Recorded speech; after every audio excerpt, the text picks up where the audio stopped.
नमस्कार दर्शकों, आप सभी देख रहे हैं के चैनल। मैं हूं आपके साथ विनीता ठाकुर। आज मैं आप सभी को लेके आई हूं सरदार वल्लभ भाई पटेल क्लस्टर यूनिवर्सिटी में। आज हम विस्तार पूर्वक जानेंगे कि क्लस्टर यूनिवर्सिटी क्या है, आने वाले समय में यहाँ पर बच्चों को क्या क्या फ़ायदे होने वाले हैं और क्या क्या यहाँ पर नई नई स्ट्रीम शुरू होंगी। तो चलिए इस बारे में विस्तार से जानते हैं।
क्लस्टर विश्वविद्यालय विधेयक 2018 विधानसभा में विधिवत रूप से पारित हो गया है। क्लस्टर विश्वविद्यालय मंडी के तहत 15 व्यावसायिक कोर्स शुरू होंगे। मंडी, द्रंग, बासा और सुंदरनगर कॉलेज इसके दायरे में लाए गए हैं। इनमें बैचलर, मास्टर डिग्री के साथ इंटीग्रेटेड और रिसर्च का काम भी कर सकते हैं। सर, स्वागत है आपका के चैनल में। धन्यवाद जी। सर, अभी क्लस्टर यूनिवर्सिटी बनने वाली है यहाँ पे। सबसे पहले आप क्लस्टर यूनिवर्सिटी का कॉन्सेप्ट क्लियर करें कि क्लस्टर यूनिवर्सिटी है क्या। ये राष्ट्रीय उच्चतर शिक्षा अभियान के अंतर्गत केंद्र सरकार के शिक्षा में गुणवत्ता लाने के लिए और जो वर्तमान समय में यूनिवर्सिटीज़ हैं, विश्वविद्यालय हैं, उन पे बहुत अधिक कार्यभार हो गया हुआ है। जैसे मैं हिमाचल का उदाहरण दूं तो जब हिमाचल प्रदेश विश्वविद्यालय बना था तो उस समय हिमाचल प्रदेश विश्वविद्यालय से केवल 15 कॉलेज एफिलिएटेड थे और आज 200 से ज़्यादा कॉलेजेस जो हैं वो एफिलिएटेड हैं। और जो केंद्र सरकार और विश्वविद्यालय अनुदान आयोग, उनका ये मानना है कि किसी भी कॉलेज में गुणवत्ता युक्त शिक्षा देने के लिए 20,000 से अधिक विद्यार्थी नहीं होने चाहिए किसी भी विश्वविद्यालय में। तो इस समय हिमाचल प्रदेश विश्वविद्यालय में 2 लाख से अधिक विद्यार्थी हैं। तो ये रूसा राष्ट्रीय उच्चतर शिक्षा अभियान जो है, इसके अंतर्गत ये केंद्र सरकार ने कार्यक्रम लिया कि कॉलेजेस को एकीकृत करके, इंटीग्रेट करके 4-5 जो कॉलेजेस हैं जो नज़दीक में जो स्थित हैं, उनको मिलाकर एक नया विश्वविद्यालय बनाया जाए। इससे लाभ ये होता है कि एक तो नए विश्वविद्यालय बनाने में सामान्य तौर पर 500-1000 करोड़ तक का खर्च आ सकता है और एक लंबा समय लगेगा। तो इस स्कीम में ये कहा गया कि एकदम 4 एग्जिस्टिंग इंफ्रास्ट्रक्चर के साथ 4 कॉलेजेस को मर्ज करके आप एक नया विश्वविद्यालय जल्दी से बना सकते हैं, जिससे कि उन कॉलेजेस की बेटर सुपरविजन होगी और वहाँ के जो शिक्षा के जो स्तर है उसको बढ़ाया जा सकता है और वहाँ नए नए कोर्सेज उस स्थान और उस जैसे डिस्ट्रिक्ट है, जैसे मंडी डिस्ट्रिक्ट है, तो उसके अनुरूप वहाँ किस तरह की शिक्षा का रिक्वायरमेंट है, उस हिसाब से शिक्षा दी जा सकती है। तो इसलिए इस जो क्लस्टर यूनिवर्सिटी का कॉन्सेप्ट है, इसमें सेंट्रल गवर्नमेंट फंडेड स्कीम है ये, जिसमें राष्ट्रीय उच्चतर शिक्षा अभियान के अंतर्गत सेंट्रल गवर्नमेंट इंफ्रास्ट्रक्चर के लिए सेंट्रल गवर्नमेंट पैसा देगी और इसका ऑपरेशन और रनिंग जो है वो स्टेट गवर्नमेंट के ऊपर है। सर, अभी जैसे आपने कहा कि नए नए स्ट्रीम्स शुरू होंगी, नए नए कोर्सेज होंगे, तो अगर हम यहाँ पे क्लस्टर यूनिवर्सिटी की बात करें तो क्या क्या नए नए जो कोर्सेज हैं, स्ट्रीम्स हैं, वो शुरू होंगे। देखिए, अभी तो ये विश्वविद्यालय निर्माणाधीन है। अभी जो 4 कॉलेजेस इसमें लाए गए हैं उनमें जो कोर्सेज चल रहे हैं वो तो यथास्थिति वैसे चलते रहेंगे। इसके अतिरिक्त कुछ नए विषय जो अनिवार्य किसी भी विश्वविद्यालय में होने चाहिए, जैसे जिनको हम बेसिक साइंसेज बोलते हैं, उनमें पोस्ट ग्रेजुएशन हमने शुरू कर दी है। उसके लिए अभी क्योंकि अब भवन निर्माण कार्य में अभी हो सकता है 6 महीने और लग जाएं, तो तब तक इंतज़ार ना करते हुए हमने कुछ नए जो एकोमोडेशन और एक शैक्षणिक भवन में नए क्लासरूम्स वगैरह बना के वहाँ हमने 6 नए पोस्ट ग्रेजुएशन कोर्सेज शुरू किए हैं, जैसे MSc chemistry, MSc physics, MSc botany, MSc zoology, master of business administration MBA और एमए हिस्ट्री। ये सब वो कोर्सेज हैं जो अभी मंडी विश्वविद्यालय में नहीं चल रहे थे। तो नए जो शैक्षणिक सत्र आने वाला है उसमें हम कुछ नए और कोर्सेज इंट्रोड्यूस करने वाले हैं। जैसे नई शिक्षा नीति में बाइलिंगुअल एजुकेशन पे बड़ा बल दिया गया है, तो हम ट्रांसलेशन, क्योंकि बाइलिंगुअल एजुकेशन में ये होगा कि मातृभाषा के माध्यम से वो कोर्सेज पढ़ाए जाएं, क्योंकि अभी तक अधिकतर देखा गया है कि महाविद्यालय और विश्वविद्यालय के स्तर पे अधिकतर विद्यार्थियों को हिंदी माध्यम की ऑप्शन अवेलेबल नहीं रहती है। तो इसके लिए ज़रूरी है कि ट्रांसलेशन का काम किया जाए, नई किताबें बनानी पड़ेंगी, बहुत इसमें काम है। तो उसके लिए ट्रांसलेशन विषय एक बड़ा महत्वपूर्ण विषय हो जाता है। तो हम ट्रांसलेशन में एमए शुरू करने जा रहे हैं। इसके अतिरिक्त नई शिक्षा नीति में जो लिबरल आर्ट्स हैं इन पे बड़ा एम्फेसिस दिया है। तो अगले शिक्षा सत्र से हम ये सोच रहे हैं कि एक फ़िज़िकल एजुकेशन में पोस्ट ग्रेजुएशन, उसके अतिरिक्त विजुअल आर्ट्स, परफॉर्मिंग आर्ट्स और लोकल लैंग्वेजेस, इन पे हम नए कोर्सेज शुरू करने का हमारी योजना चल रही है। तो और हो सकता है अगले सत्र में या फिर जब हमें भवन निर्माण का कार्य पूरा हो जाएगा तब और भी बहुत से जो रोजगार उन्मुख, जिनको एम्प्लॉयमेंट ओरिएंटेड कोर्सेज आप बोलते हैं, वो कोर्सेज भी हम शुरू करेंगे। सर, अभी जितने भी आपने कोर्सेज़ के बारे में बताया वो सभी कोर्सेज़ वैसे बच्चों को बाहर करने के लिए यानी कि जाना पड़ता था। तो इस बारे में आप बच्चों को क्या संदेश देना चाहेंगे कि यहाँ पे जो नए कोर्स शुरू हो रहे हैं उससे उन्हें क्या क्या फ़ायदे हो रहे हैं? आपने बिल्कुल ठीक कहा कि अभी तक ये हमने देखा था कि क्योंकि पूरे प्रदेश में एक ही विश्वविद्यालय था जहाँ पोस्ट ग्रेजुएट कोर्सेज चलते थे, तो मंडी शिमला से बहुत जोग्राफिकली दूर होने की वजह से यहाँ से काफ़ी विद्यार्थी जो हैं वो चंडीगढ़ और अन्य स्थानों पर जाते थे। तो हिमाचल में बहुत से जो अभिभावक ऐसे हैं, पेरेंट्स ऐसे हैं जो इतनी दूर शिक्षा अफोर्ड नहीं कर पाते हैं, और बहुत से बच्चे साधनों के अभाव में शिमला या चंडीगढ़ या दिल्ली तक नहीं जा पाते थे। तो इससे अब ये लाभ होगा कि क्योंकि यहाँ मंडी में, बासा में, सुंदरनगर में और दरंग में हमारे सेंटर्स हैं, तो वहाँ पोस्ट ग्रेजुएट कोर्सेज चलेंगे तो अभिभावकों को बड़ी आसानी हो जाएगी, और जो धन के अभाव में अपने बच्चों को नहीं आगे पढ़ा पाते थे उनको भी अब सुविधा होगी कि वो अपने बच्चों को आगे उच्च शिक्षा दे पाएंगे। सर, अभी आपने बताया कि आपकी पोस्ट ग्रेजुएशन की क्लासेस शुरू हो गई हैं, तो आजकल आप कैसे मैनेज कर रहे हैं जो क्लासेस हैं? वास्तव में हमारे जो प्रथम सत्र की फर्स्ट सेमेस्टर की जो एडमिशन्स हुई थी वो दिसंबर के महीने में पूरी हुई थी। तो उस समय भी अभी जो है वो कॉलेजेस बंद थे, तो एडमिशन्स के पूरा होने के एकदम बाद हमने ऑनलाइन क्लासेस शुरू कर दी थी। तो जनवरी एंड फरवरी बिगनिंग में जब ऑफलाइन यानी कि क्लासरूम मोड में टीचिंग शुरू हुई तो हमने फिर क्लासरूम में उनको टीचिंग शुरू की, और उसके पश्चात मार्च में उनके फर्स्ट सेमेस्टर के एग्ज़ाम्स भी हो गए।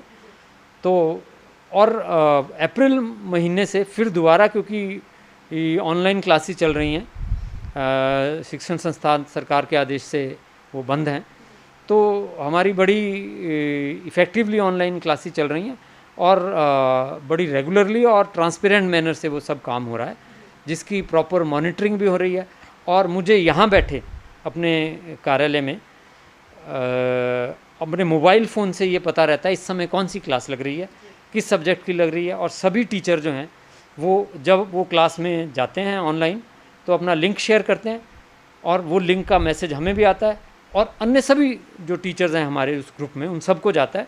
हमारे डीन एकेडमिक्स हैं, बाकी ऑफिशियल्स हैं और टीचर्स आपस में भी एक दूसरे की क्लास को ज्वाइन कर सकते हैं। तो मैं भी बहुत सी क्लासेस ज्वाइन करता रहता हूँ। तो बड़े मुझे इस बात का बड़ा संतोष है और मैं बड़े कॉन्फिडेंस से ये कह सकता हूँ कि हमारी ऑनलाइन क्लासेस जो हैं बहुत अच्छी तरह चल रही हैं।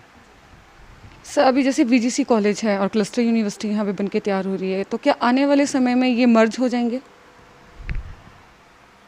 मर्जर का प्रोसेस पहले ही चल चुका है, क्योंकि जो क्लस्टर यूनिवर्सिटी का कॉन्सेप्ट है वो यही है, conversion of constituent colleges into the university.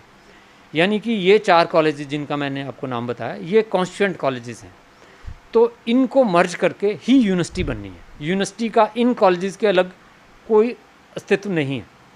तो इसलिए वो प्रोसेस चल रहा है धीरे धीरे, जैसे जैसे उसके अलग अलग जो चरण हैं, स्टेप्स हैं। तो अभी जो उनका शैक्षणिक नियंत्रण जो है, एकेडमिक कंट्रोल, वो विश्वविद्यालय के पास है। अभी एडमिनिस्ट्रेटिव कंट्रोल उनका नहीं आया, क्योंकि इन 4 कॉलेजेस में जो विभिन्न विषयों में जो पद हैं, उन पदों को हमें विश्वविद्यालय को, सरकार को ट्रांसफ़र करना है। तो और उसके लिए सरकार इस में कार्य चल रहा है। तो मुझे लगता है जल्दी ही ये सारा लगभग अगले 6 महीने में ये सारा कार्य पूरा हो जाएगा। सर आजकल जैसे अब ये हो रहा है कार्य, आपका लक्ष्य क्या है? जैसे लक्ष्य होता है किसी भी कार्य का, तो आपका क्लस्टर यूनिवर्सिटी को लेके, आगे हिमाचल को लेके क्या लक्ष्य है? वैसे तो क्लस्टर यूनिवर्सिटी के जो लक्ष्य हैं वो जो क्लस्टर यूनिवर्सिटी एक्ट है, सरदार वल्लभ भाई पटेल क्लस्टर यूनिवर्सिटी मंडी एक्ट 2018 में ये हिमाचल प्रदेश की विधानसभा ने पारित किया था और उस में ही लक्ष्य बताए गए हैं। और उन प्रमुख लक्ष्यों में यही है कि सबसे महत्वपूर्ण है कि गुणवत्ता युक्त शिक्षा विद्यार्थियों को प्रदान करना। और क्योंकि ये 4 कॉलेजेस बिल्कुल नज़दीक और लोकेटेड हैं, इसलिए जो इनका जिसको हम सुपरविज़न बोलते हैं और मॉनिटरिंग कंट्रोल बोलते हैं, वो आसान होता है। और इसीलिए जो नई शिक्षा नीति है उसमें भी ये कहा गया है कि अब बड़ी बड़ी यूनिवर्सिटीज़ का और एफिलिएटिंग कॉलेजेस और एफिलिएटेड कॉलेजेस का कॉन्सेप्ट ख़त्म कर रहे हैं। नई शिक्षा नीति में कहा गया है कि there will be no affiliating university and there will be no affiliated college. तो कोई भी कॉलेज किसी यूनिवर्सिटी से एफिलिएटेड नहीं होगा। सभी कॉलेज जो है जिस यूनिवर्सिटी के साथ होंगे वो उस यूनिवर्सिटी का अभिन्न अंग होंगे, उसका पार्ट होंगे। उसी के इसका अर्थ ये है कि पुराने जो सिस्टम है उसमें क्या होता था कि जो एकेडमिक कंट्रोल है वो विश्वविद्यालय के पास होता था और एडमिनिस्ट्रेटिव कंट्रोल या तो अगर वो सरकारी विश्वविद्यालय तो सरकार के पास, education department of the government, और अगर वो निजी विश्वविद्यालय, निजी कॉलेज है, प्राइवेट कॉलेज है, तो वो जिस ट्रस्ट वो उसको चला रहा है उनके पास होता था एडमिनिस्ट्रेटिव कंट्रोल। तो ये कॉन्स्टिट्यूएंट कॉलेज का अर्थ ये है कि all administrative, academic and financial control will be with the university, और यूनिवर्सिटी का एक अभिन्न अंग उसी के एडमिनिस्ट्रेटिव स्ट्रक्चर में आएगा। तो उससे सारा कार्य करना बहुत सुविधाजनक हो जाता है और अच्छा उसमें हम नियंत्रण कर सकते हैं, फ्लेक्सिबिलिटी होती है, जल्दी जल्दी नए कोर्सेज शुरू कर सकते हैं। कोर्सेज में उनके पाठ्यक्रमों को समय समय पर उनका पुनर्निर्माण कर सकते हैं। तो उससे गुणवत्ता शिक्षा की बढ़ती है। सर आप विद्यार्थियों को क्या संदेश देना चाहेंगे? विद्यार्थियों को तो अब आजकल क्योंकि कोरोना काल चला है, तो जब आप विद्यार्थियों की बात करते हैं तो मुझे लगता है आप क्लस्टर विश्वविद्यालय के विद्यार्थियों की बात कर रहे हैं। तो उनके लिए मेरा संदेश ऐसा है कि ये एक ऐसी महामारी है जो सारे विश्व में फैली है और इससे जो विद्यार्थी जो वर्ग है वो सबसे अधिक प्रभावित हुआ है। क्योंकि मैं ये मानता हूँ कि विद्यार्थियों का ऑनलाइन एजुकेशन तो एक पार्ट है, इसके अतिरिक्त जो है विद्यार्थी जब विश्वविद्यालय में आता है तो और कई गतिविधियाँ करता है और कई करिकुलम और को करिकुलर एक्टिविटीज़, कल्चरल एक्टिविटीज़ में उसमें भी विद्यार्थियों की बहुत सी उनकी लर्निंग होती है। तो इस समय बहुत से विद्यार्थी जो हैं वो घर बैठे हैं और वो एक तरह से स्ट्रेस में भी हैं, तो उनकी सोशल इंटरेक्शन बिल्कुल बंद है। तो ऐसे में मुझे विद्यार्थियों को यही सुझाव है कि वो इसमें अपने आप को किसी न किसी तरह से किसी प्रोडक्टिव काम में बिज़ी रखें। बहुत से विद्यार्थी जो हैं वो कुछ सोशल वर्क भी कर सकते हैं, समाज में जागरण का काम कर सकते हैं, किसी की मदद कर सकते हैं। और इसके अलावा जो सबसे महत्वपूर्ण वो ये है कि वो ऑनलाइन कोर्सेज़ जो ऑनलाइन इनकी क्लासेस चल रही हैं उनको नियमित तौर पे उनको उसमें भाग लें, और इसके अतिरिक्त जो भी उनको असाइनमेंट्स या बाकी जो भी कार्य दिया जाता है उसमें अपने आप को व्यस्त रखें, और एक जो पॉजिटिव फ्रेम ऑफ माइंड से वो अपने आप को रखें, क्योंकि ये समय ज़्यादा देर तक टिकने वाला नहीं है। ये जल्दी ही ये इसका जो है ये जो सेकंड वेव है ये तो समाप्त हो गई है, और बहुत से लोग ये भी कह रहे हैं कि थर्ड वेव हो सकता है ना आए, क्योंकि बहुत से टीकाकरण हो रहा है। और जो लोग इससे एक बार इन्फेक्ट हो चुके हैं, ऐसी रिपोर्ट्स आई हैं यूनाइटेड स्टेट्स और बाकी जगह से कि वो अब दोबारा उनको इन्फेक्शन के चांसेस कम हैं। तो एक जो हम कॉन्सेप्ट यूज़ करते हैं हर्ड इम्यूनिटी का, तो इंडिया में ऐसा अनुमान है कि कम से कम 60 करोड़ लोग या तो वो प्रभावित हो चुके हैं, इसलिए उनमें इम्यूनिटी आ गई है, वो अब दोबारा उनको इन्फेक्शन के चांसेस कम हैं। तो एक जो हम कॉन्सेप्ट यूज़ करते हैं हर्ड इम्यूनिटी का, तो इंडिया में ऐसा अनुमान है कि कम से कम 60 करोड़ लोग या तो वो प्रभावित हो चुके हैं, इसलिए उनमें इम्यूनिटी आ गई है। आपको बता दें कि क्लस्टर विश्वविद्यालय का उद्देश्य बौद्धिक योग्यताओं के उच्च स्तर सृजित करने के लिए शिक्षा में शिक्षण, अध्यापन और प्रशिक्षण की व्यवस्था करना है। हिमाचल प्रदेश में वल्लभ राजकीय महाविद्यालय मंडी के साथ साथ राजकीय महाविद्यालय द्रंग स्थित नारला और MLSM महाविद्यालय सुंदरनगर और राजकीय महाविद्यालय बासा को मिलाकर सरदार वल्लभ भाई पटेल क्लस्टर विश्वविद्यालय मंडी का निर्माण किया जा रहा है। साथ ही विश्वविद्यालय में छात्रों की सुविधाओं को ध्यान में रखते हुए कक्षाएं भी शुरू कर दी गई हैं।